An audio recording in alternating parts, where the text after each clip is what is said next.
അപ്പോ hello guys, അടുത്ത ഷോർട്സിലേക്ക് welcome ആണ്. ഞാനും എന്റെ കൂട്ടുകാരൻ പ്രിൻസും അപ്പോ ഡിസൈഡ് ചെയ്തേക്കുവാണ് ഒരു ലെഗോ കോമ്പറ്റീഷൻ വെക്കാൻ. കാരണം ഈ പ്രിൻസിന്റെ ഹോളി കമ്മ്യൂണിൽ നിന്ന് കഴിഞ്ഞതേ ഉള്ളൂ. അപ്പൊ അതിനൊരു സെലിബ്രേഷന് വേണ്ടി ഒരു കുഞ്ഞു ലെഗോ കോമ്പറ്റീഷൻ. അപ്പൊ ഒരു കാര്യം കൂടെ പറയാനുണ്ട്. ഇതിലാരാ വിന്നർ എന്ന് വെച്ച് കഴിഞ്ഞാൽ ഈ അടിപൊളിയായിട്ടുള്ള ഈ ഗണ്ണുണ്ട്. ഇതിൽ നല്ല എയിമിംഗ് സിസ്റ്റവും ലോഡിങ്ങും ഉണ്ട്. അപ്പോൾ നമ്മൾ ഇനി കോമ്പറ്റീഷനിലേക്ക് കടക്കാം. അതും നല്ല ഈ സൂപ്പർ സ്റ്റിക്കി ബുള്ളറ്റ്സും. അപ്പോൾ യെസ്, ഓക്കെ ഗൈസ്, അപ്പോൾ ഞാൻ ഉണ്ടാക്കിയതാണ് ഇത്. കണ്ടോ, ഇത് ഒരു ക്രീപ്പറാണ്. ഇവിടെ വെള്ളവും ഇവിടെ ഗ്രാസുമാണ്. സ്റ്റീവ് ഇവിടെ നിൽക്കുവാണ്, പക്ഷെ അയൺമാൻ മേളി സ്റ്റക്കായി.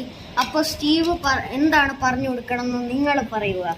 വെള്ളത്തിലേക്ക് വീണാലാണോ ചാവാതിരിക്കുന്നത്, അത് പുല്ലിലേക്ക് വീണാലാണോ ചാകാതിരിക്കുന്നത്? Comment down guys. അപ്പോൾ പ്രിൻസ് ഉണ്ടാക്കിയത് എന്താണെന്ന് നോക്കിക്കോളൂ. സോംബീസ് എല്ലാം വന്ന കാരണം ഈ അലക്സ് ആണെങ്കിൽ ഒരു വാള് കളഞ്ഞുകൊണ്ടിരിക്കുക. എൻ്റെ ഇടയ്ക്ക് പിഗിനെ കണ്ടു. അലക്സിന് ഹങ്കർ ഉള്ള കാരണം അലക്സ് പിഗിനെ കൊല്ലണം. അത് കാരണം അലക്സ് പിഗിൻ്റെ അങ്ങോട്ട് പോകുന്നതാണ് ഇത്. അപ്പോ ഗൈസ്, മാത്തു ഞങ്ങളോട് പറഞ്ഞു ഇതിൽ ഏതാ നല്ലതെന്ന് നിങ്ങൾ കമന്റ് ഡൗൺ ചെയ്യണമെന്ന്. അപ്പോ താങ്ക്സ് ഫോർ വാച്ചിങ് ഗൈസ്. ഈ ഓസം പ്രൈസ് ആർക്കാണ്?